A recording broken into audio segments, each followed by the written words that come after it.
Thank you so much for inviting me to be here today, and a special thanks to Charles Davidson for making this all possible. Thank you, Charles.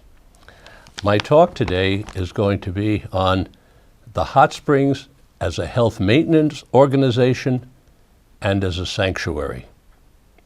I'm going to give my talk to you in sort of 4 parts, or maybe 5 parts, each one having to do with a decade. The first decade is in the 1960s. I was teaching at the University of Michigan in Ann Arbor in the psychology department, and I met a psychiatrist at a national convention named Fritz Perls, Dr. Fritz Perls, and he told me he was working in California at a place called the Esalen Institute.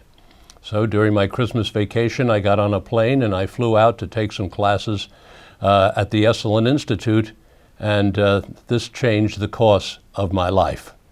While I was studying there at Esalen, I had occasion to use their geothermal waters, their hot springs, and that led to my studying what the Greeks called balneology, the use of hot mineral water coming out of the ground for healing purposes. And so I went back to Michigan and I studied balneology. Eventually I came back out to California, opened up a clinic in San Francisco, and started the search for a hot springs. At the same time, I was influenced by a British psychiatrist named Ronald Lang, and Ronnie Lang talked about what he called the therapeutic community and building of a therapeutic environment. What Ronnie basically said was that if we built an environment that was clean and respectful, that people would do their own inner work, and we could bypass the enormous fees that people have to pay when they come to people like myself who are health practitioners. One of my jobs is I'm a doctor of clinical psychology. So I was influenced by Ronnie Lang, I was influenced by balneology, and in 1972, after looking at various hot springs, I was fortunate enough to buy an ancient hot springs in Northern California, about 2 hours northeast of San Francisco, called Wilbur Hot Springs. Wilbur Hot Springs for thousands of years had been a Native American healing and ceremonial ground used by the Winton Nation. And after that, in 1865, it opened up as a spa. Actually, what happened there was that a general named Bidwell, a socialite general, had a man who was sick, and he heard about these waters coming out of the ground that the Native Americans used. He brought his man there. His man had a miracle cure.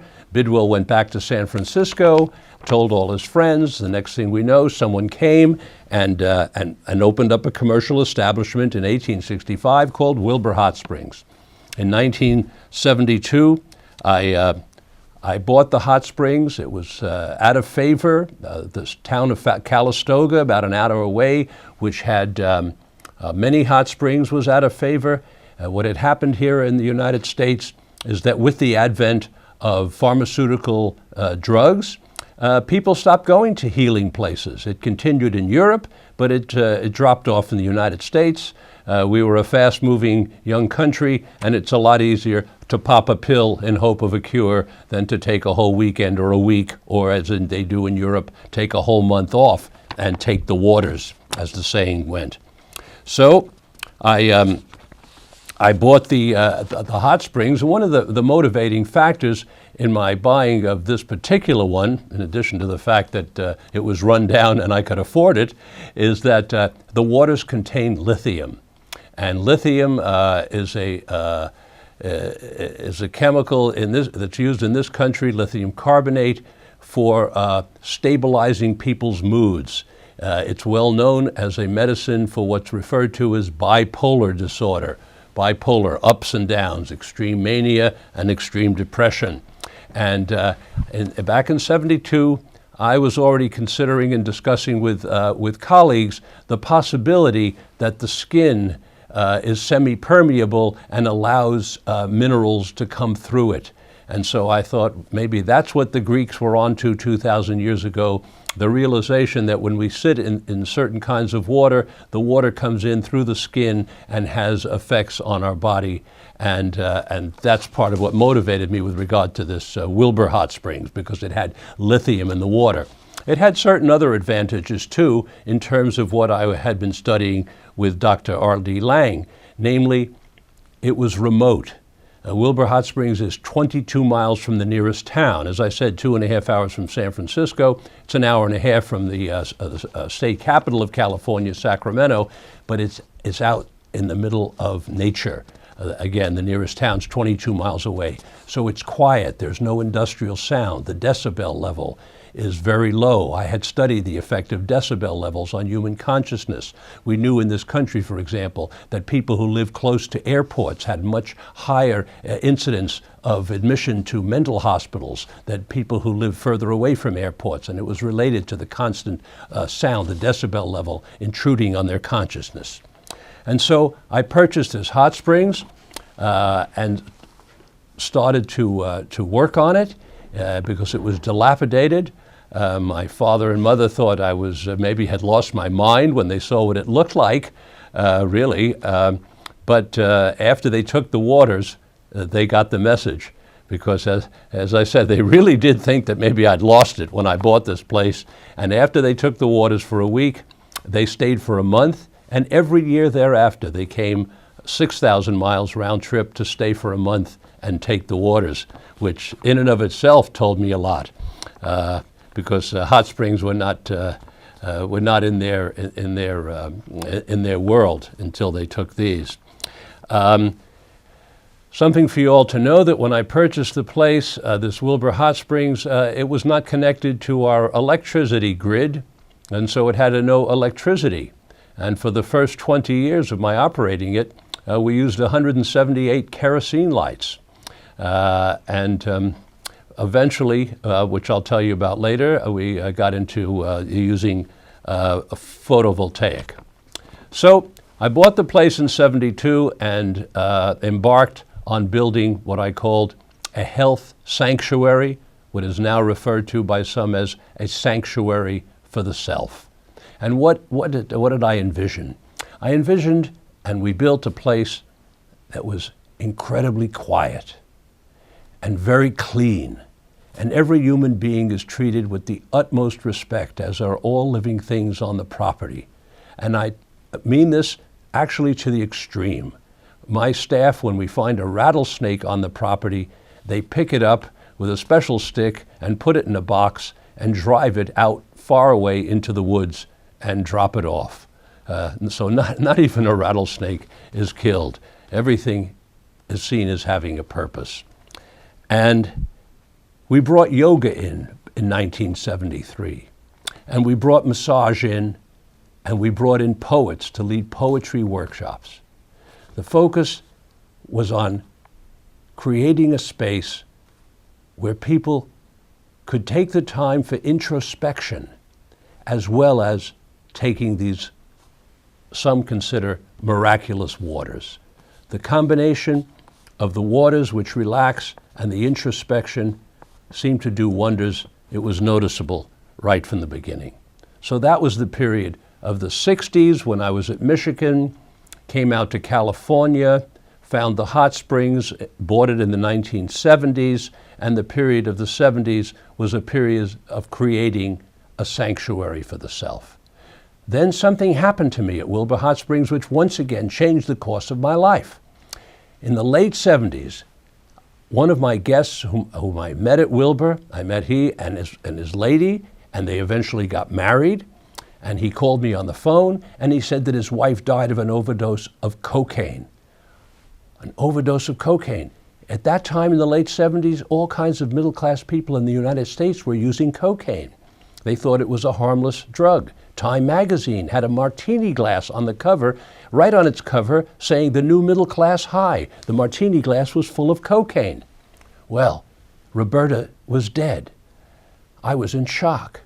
2 weeks later, a medical doctor friend of mine called me on the phone and said in Aspen, Colorado, a famous skier who was on our Olympic team, his wife was about to be committed to a mental hospital because she was seeing decapitated heads on the top of ski poles in their closet, amongst other things. He said, "Miller, maybe you can do something to spare her this hospitalization." I spoke to the skier on the phone. They flew out to California. I brought them to Wilbur Hot Springs. I kept them there for a couple of weeks. When I interviewed her, I discovered that she had been using large doses of cocaine. I then began researching and re-researching my knowledge of cocaine. And what I found out was that Freud knew 70 years before that when you use too much cocaine, you can hallucinate. Here was this woman about to be put in a mental hospital for psychosis when in fact she was taking too much cocaine. I put that together with the death of my friend Roberta, and the next thing I knew, I started a pilot project on treating people with cocaine. I discovered that what we had in this country for cocaine treatment was putting people away in hospitals for 28 days. Basically, they were watching television and taking very few classes, and not much treatment was going on. And furthermore, the 28 days in the hospital had more to do with what insurance would pay than what treatment really called for. There was no evidence base for a 28-day stay in the hospital. So I did a pilot project at Wilbur Hot Springs. I gave them no medicine whatsoever. I gave them the hot mineral springs, the wonderful hot mineral springs as part of their detox.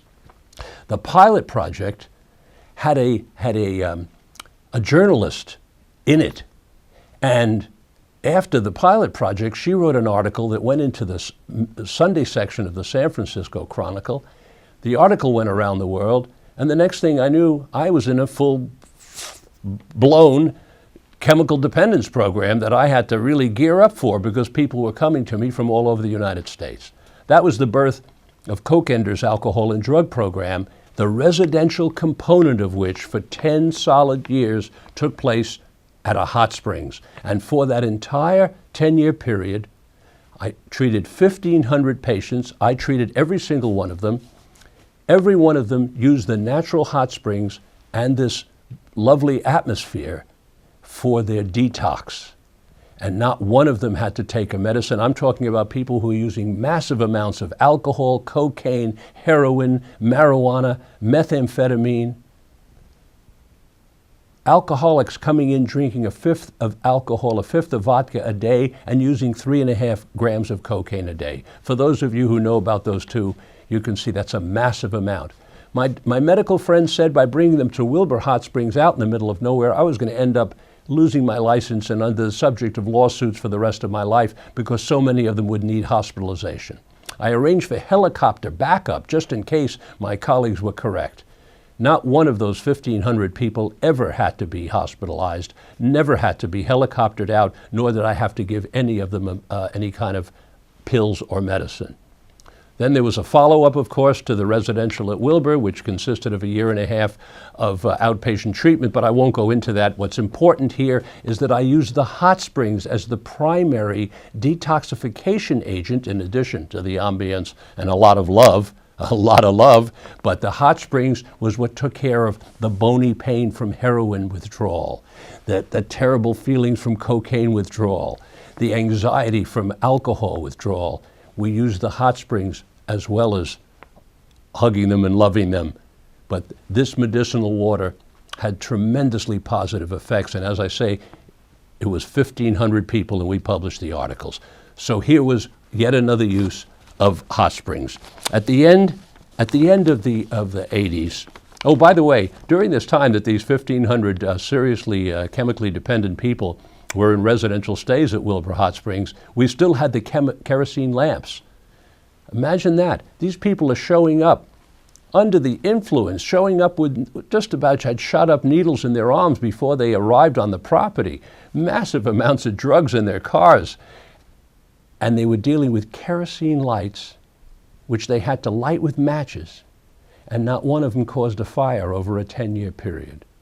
Furthermore, many of them showed up with incredible amounts of jewelry, particularly the dealers, because a lot of my patient population were lawyers and cocaine dealers who are both very much involved in this. And lawyers are also very subject to alcoholism.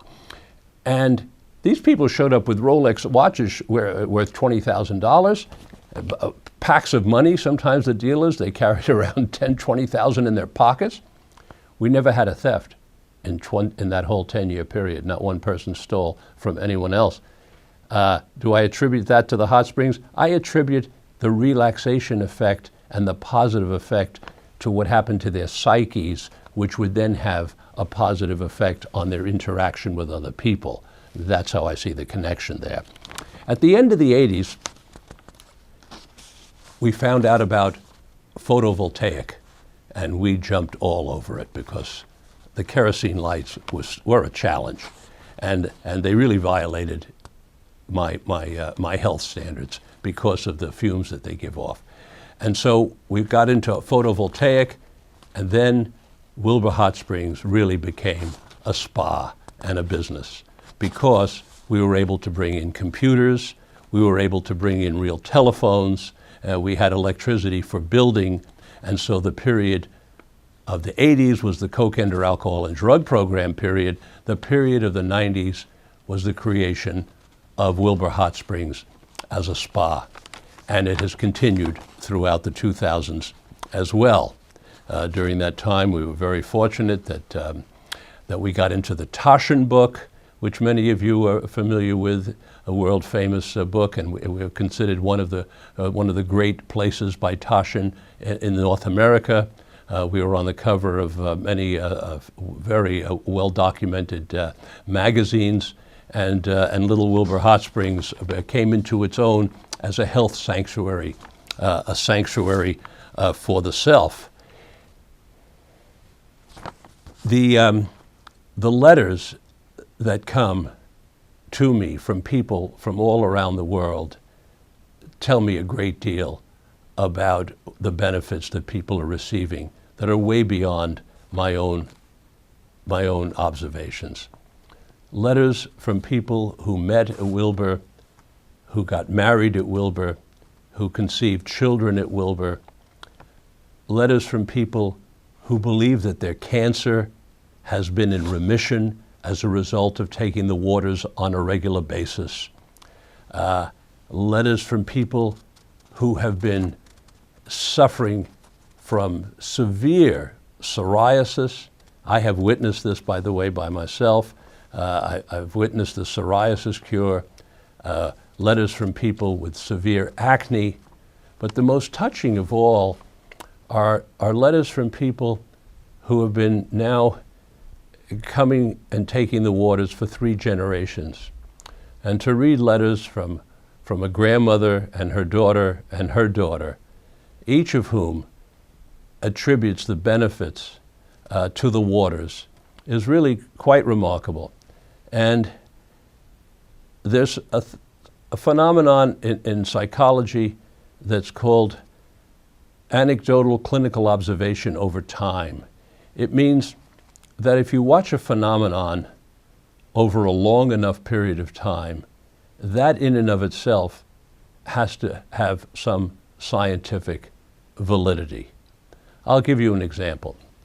Many people drink the waters at Wilbur Hot Springs in addition to sitting in them.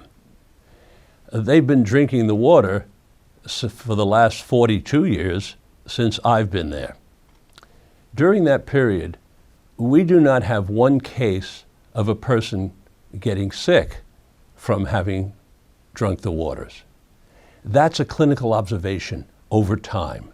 It's not a scientific study where you have 30 people drink this water and 30 people drink this water, et cetera, and see whether people from each of the groups get sick. But it's more powerful than that, because if hundreds of thousands of people have swallowed a certain water and none of them have ever gotten sick, it's safe to say that the water, without being treated in any way, is bacteria and germ-free. I myself drink the water as well from time to time. It has a lot of magnesium in it, and it's a natural laxative, and it's sort of fun to use for that regard. And some people use it as a medicinal in that regard. So the period from 1990 to 2014 has been a period of the hot springs as a spa, as a health facility, and what I am now referring to as a health maintenance organization, in the finest sense of the word, because people come to maintain their health. People come and take the water to prevent future illness, and people come and take the water in hope of curing an illness that they bring to the water. That, for me, is a health maintenance organization. The fact that we're fortunate enough to have these waters out in a pristine environment. It's in the middle of, I didn't mention that to you before, but the hot springs are in the middle of a nature preserve that consists of 1,800 acres, and it's surrounded by thousands of acres of Bureau of Land Management, government land that is uninhabited. And so it's a natural environment which I believe facilitates the healing process. And for those who are coming for a combination of immersing themselves and taking the waters and a period of introspection, it's an ideal environment for that. I have been to hot springs and immersed in waters, and while at the same time I'm hearing trucks and traffic go by, and it's a different experience. Not to say those waters aren't beneficial, but hearing industrial sounds at the same time as immersion is challenging, shall we say. Recently, actually it was last year, we experienced a devastating fire at Wilbur Hot Springs. The main hotel was built in 1910, and it's cement. It was built out of cement in response to the Great Fire of San Francisco in 1904. Building this hotel out of cement in 1910 was quite a feat. The second and third levels of the hotel were added on afterwards, and they're made out of wood, and they burned. So we lost all our bedrooms in the fire. And we received, within weeks after the fire, over 1,000 emails from people expressing their regret, and many of them offering to help. Many of them sent money, and we're a profit-making business. We're not a nonprofit, what in this country is called a 501c3. We're a profit-making business, and yet people spontaneously sent in over $10,000, which was quite remarkable, and I think is also a tribute to the waters themselves and to the healing that goes on there. So now we're in a period of reconstruction, though since only 2 floors of the hotel, the bedrooms were burned, we had other facilities to put up a certain amount of guests, and they've been coming regularly throughout the building process. In terms of my personal connection to these unusual healing waters, my eldest daughter was born at the hot springs. She spent the first 4 years of her life living there, taking the waters 2 or 3 times a day, as did her mother. And she's had a lifelong connection to the springs ever since, as have many of her friends. And she definitely views it as a major physical and, if you will, spiritual plus positive in her life. In fact, I'll be heading over to the hot springs today, and I'll be meeting her there. My wife and I are driving over, and I'll be meeting Sarana and Erin at the springs. She teaches yoga there in the tradition that we started back in 1972. While I'm there, I take the water twice a day, and I'm 75 years old and in good health. Can I scientifically say to what extent taking the water twice a day when I'm there has contributed to my good health? No, scientifically, I cannot. On a personal level, I can say that every time I get in the water, it feels really good. And there's not many things in life one can do on a regular basis for 42 years, and each time feels like a fresh start and a new start. So that speaks of the waters well to me. I have been in my life somewhat of what people call a daredevil. So I've engaged at times in relatively dangerous sports and have broken a lot of bones in my body. And there were many times when the only place in the world that I was free of pain was when I was actually literally immersed in the water. To what extent, it was the fact that the water is so buoyant because of the mineralization, and to what extent it was the minerals coming in through my skin, I cannot tell you. But what I can tell you is that it was a respite from a great deal of pain, because the bones that I have broken are many.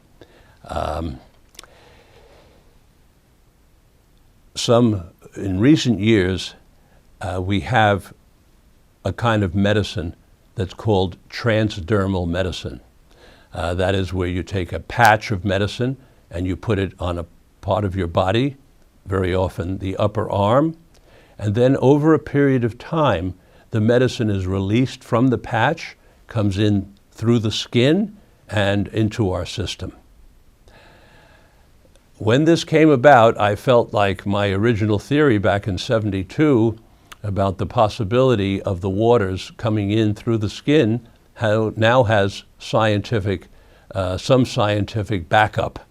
That's something for you all to consider, because the constituency of your water very likely affects the person who's sitting in the water as much as or more than the temperatures.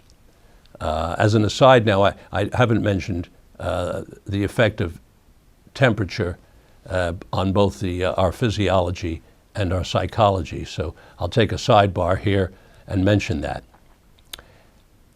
The reason we create cracks in our sidewalks is that when any material is heated up, it expands. We put cracks in the sidewalk so that when the sidewalks expand, they don't buckle up and break. They have room to expand into those cracks. When we sit in hot water, our muscles expand, thereby taking tension off the muscle. A tight muscle is a tense muscle. A relaxed, loose muscle is I don't want to say anxiety-free muscle, but it's a much less anxious muscle.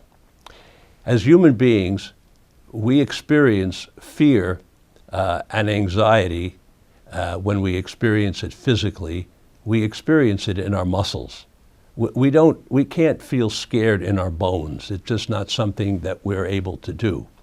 And we don't experience tension directly in our bloodstream. Tension, for the most part, is experienced in the musculature. The muscles themselves get tight. And remember, the muscles are these kind of rubber band-like things that connect our skeletal system that keeps us walking erect. And these bands that connect the bones to each other, they can get tight or they can be very loose. And when the bands are tight, whether it be from psychological stress, physical stress, or being cold, when the bands are tight, if we make a sudden movement on a tight band, it can rip, or even tear, because it's being suddenly pulled. If we have to get from here to here and that band is tight, and we then suddenly need to move this one a little bit like that, there isn't any play in here. And that's going to cause, as I said, a tear or a rip. If that same muscle is loose, there's room for flexibility. That tightness and that or flexibility in a physical part of us, the muscle, affects us psychologically. We get a feeling psychologically of being tight, and we can have a feeling that we all know about of feeling relaxed and loose. Sitting in hot mineral water is one of the least invasive ways of creating loose muscles. Yes, you can take a pill such as Valium, things we call tranquilizers, and that will relax the muscles. We have other relaxants that are gaining popularity here in the United States. Marijuana is one of them. It's being used as a medicine because marijuana is also a muscle relaxant. However, in both these cases, it's something that needs to be taken into the body.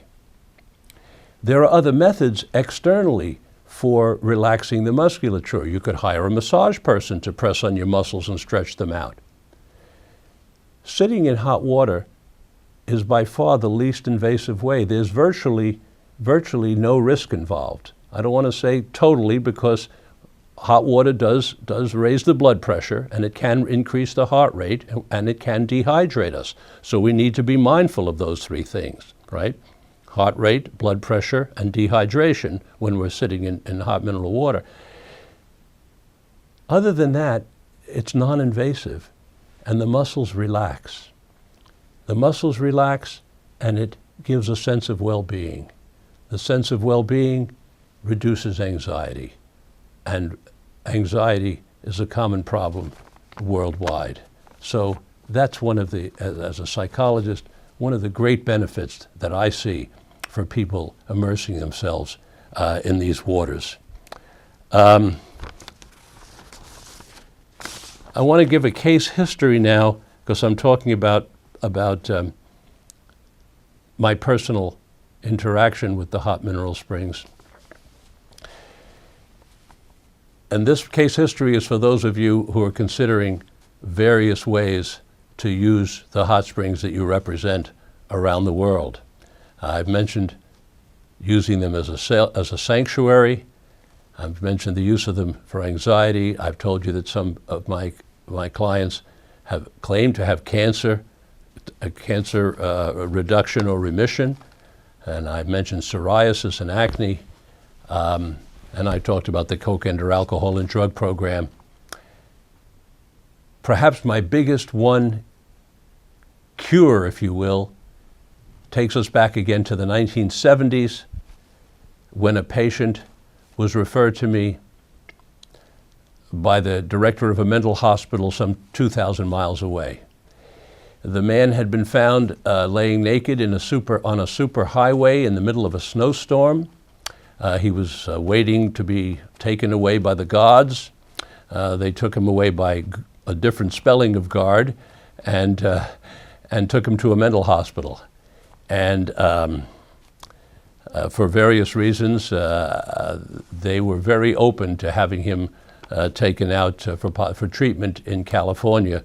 The deal I made with the head of the mental hospital was that I could never send him back if the treatment wasn't successful. I brought him out to California and brought him up to Wilbur Hot Springs. And he was hallucinating. He was talking to trees who spoke back. He was talking to rocks. He was talking to plants. He was seeing things in the sky, and he was a very unhappy person. I had him take the waters 2 or 3 times a day, every single day. We took him off his huge dose of medication. He did a lot of sleeping in the first 3 months. And we had him go on, and I allowed him to communicate with all his voices over time. The headline of the story is that after 2.5 years of taking the waters, receiving psychological treatment from myself and many guests, because probably 15-20% of the guests at Wilbur Hot Springs are psychotherapists, he was able to leave, go out on his own. He no longer hallucinated. He no longer heard any kind of voices. He got a job at the University of California, and as I followed him up, he eventually got married and had a family and had children. Why this case is important is because he had been diagnosed as being paranoid schizophrenia, and a significant percentage of our profession in this country believe that paranoid schizophrenia is incurable. Once you have a cure of anyone, it means it can be done. That's like, one step forward for man and one step forward for mankind. Once one guy can walk on the moon, in other words, there'll be people eventually living on the moon.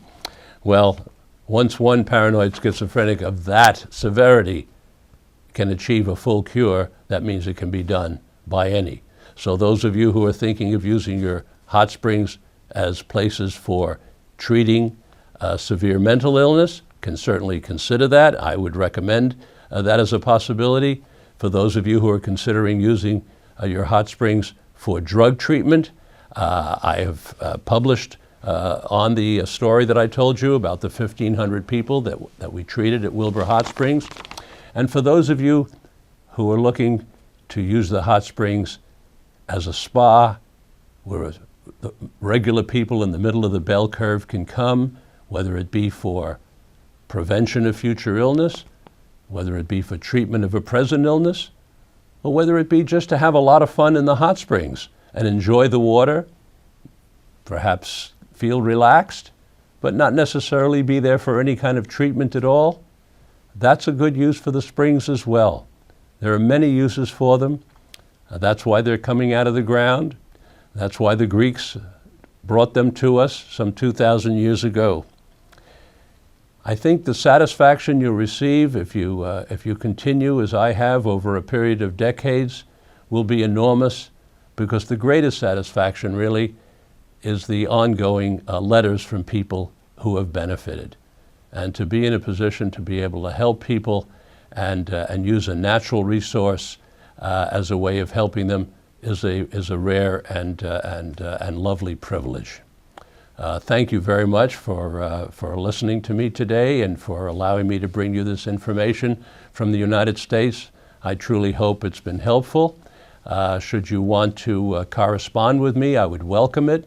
My email address is drrichardlmiller@gmail.com. I repeat, drrichardlmiller@gmail.com. I look forward to hearing from you. And Charles Davidson, thank you very much again for making this possible.